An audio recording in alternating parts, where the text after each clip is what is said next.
அஸ்ஸலாமு அலைக்கும். Hello all, welcome to ரிஃபயர்ஸ் டைரி. சக்கரை பொங்கல் எப்படி செய்கிறதுன்னு பார்க்கலாம். பொங்கல் செய்கிறதுக்கு நான் 1/2 கப் பச்சரிசி எடுத்திருக்கேன். ஃப்ளாட்டாக எடுக்காமல் இந்த மாதிரி கொஞ்சம் குவியலை எடுத்துக்கோங்க.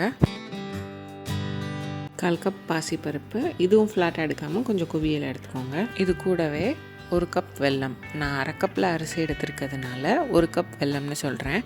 அதாவது எந்த கப்பில் அளக்குறோமோ 1 கப் அரிசிக்கு 2 கப் வெல்லம், அதுதான் கரெக்டான ரேஷியோ. நான் வெல்லத்தை இந்த மாதிரி துருவி எடுத்திருக்கேன்.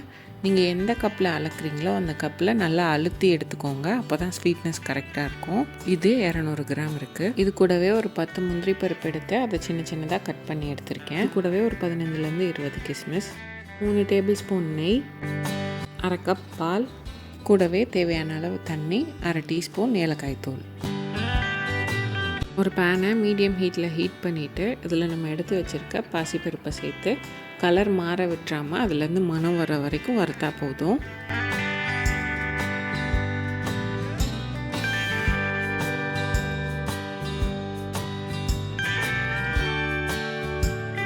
இந்தளவு வறுபட்டதுக்கப்புறமா இதை ஒரு பாத்திரத்தில் தனியாக மாற்றிட்டு ஆற விட்டுடலாம்.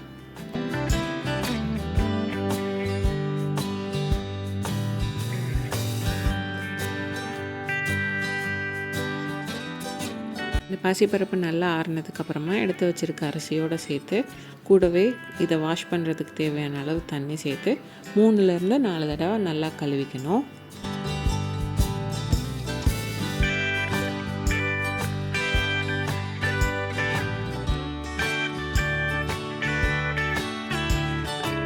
இது நல்லா கழுவுனதுக்கப்புறம் தண்ணி சேர்த்தோன்னா தண்ணி இந்த மாதிரி தெளிவாக இருக்கணும். இப்போ இந்த அரிசியையும் பருப்பையும் ஒரு குக்கருக்கு மாற்றிக்கலாம்.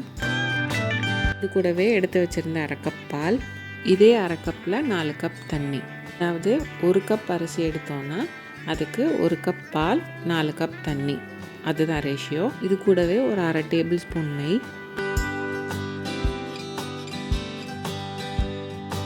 இது எல்லாத்தையும் சேர்த்துட்டு குக்கரை மூடி போட்டு விசில் வச்சு மீடியம் ஹீட்டில் 4 விசிலுக்கு நான் விட்டுருக்கேன். நீங்கள் 4லேருந்து 5 விசில் விட்டிங்கன்னா நல்ல குலைவாக கிடைக்கும். வெந்துட்டுருக்கும் போதே நம்ம கிஸ்மிஸ் முந்திரி எல்லாம் வறுத்துக்கலாம். ஒரு பேனில் அதை லைட்டாக சூடானதுக்கப்புறம் வறுக்கிறதுக்கு தேவையான அளவு நெய் சேர்த்துட்டு நெய் நல்லா மெல்ட் ஆனதுக்கப்புறம் எடுத்து வச்சுருக்க முந்திரியை சேர்த்து இதை லைட்டாக வறுத்துக்கணும். இந்தளவு கலர் மாதிரி வந்ததுக்கப்புறம் இது கூடயே எடுத்து வச்சுருக்க கிஸ்மிஸையும் சேர்த்து அதையும் நல்லா வறுத்துக்கணும். கிஸ்மிஸ் பலூன் மாதிரி உப்பி வரும். அப்போது அடுப்பை ஆஃப் பண்ணிவிட்டு இதை வேறு ஒரு பாத்திரத்துக்கு மாற்றிக்கலாம். இப்போ இதே பேனில் ஒரு 1/4 கப் தண்ணி சேர்த்துட்டு இது கூட நம்ம எடுத்து வச்சுருக்க வெல்லத்தை எல்லாத்தையும் சேர்த்துக்கலாம். வெல்லம் கரைஞ்சிச்சின்னா மட்டும் போதும். இதுக்கு எந்த பாகு கன்சிஸ்டன்சியும் தேவையில்லை. நம்ம கம்மியாக தண்ணி சேர்த்துருக்கிறதுனால இதுவே நல்லா கெட்டியாக தான் வரும்.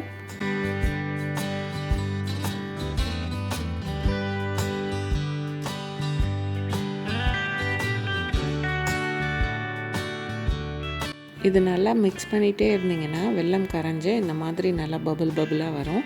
கொஞ்ச நேரத்துலேயே மொத்த எல்லா வெல்லமும் கரைஞ்சிடும்.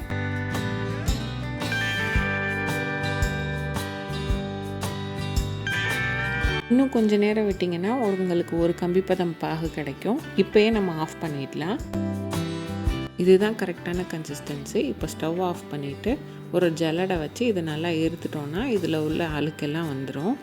நான் எடுத்திருக்க வெல்லத்தில் அவ்வளோவா தூசி எதுவும் வரல. ஒரு சில வெல்லத்துலேருந்து தூசி வரும், ஒரு சில இதில் இருக்காது. இந்த மாதிரி ஃபில்டர் பண்ணி தனியாக எடுத்து வச்சுக்கோங்க.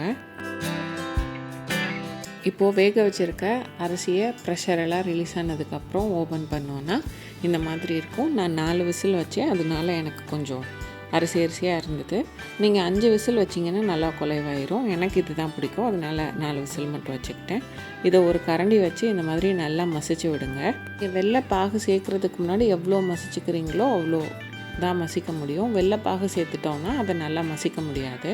இப்போ நான் எடுத்திருக்க வெள்ளைப்பாகு எல்லாத்தையும் சேர்த்துக்கிட்டேன். இது எல்லாத்தையும் அடுப்பை ஆன் பண்ணிவிட்டு நல்லா மிக்ஸ் பண்ணி விட்டுக்கலாம்.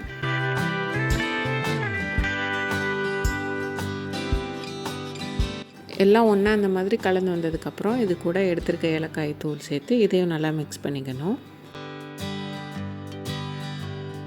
இப்போ நம்ம ஃப்ரை பண்ணி வச்சுருக்க கிஸ்மிஸ் முந்திரியையும் சேர்த்துக்கலாம். இதையும் நல்லா கலந்து விட்டுக்கோங்க.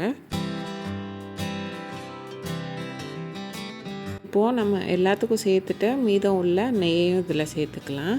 நான் நெய் கம்மியாக தான் சேர்த்துருக்கேன். உங்களுக்கு ஜாஸ்தி வேணும்னா நீங்கள் இந்த டைமில் எக்ஸ்ட்ரா சேர்த்துக்கலாம்.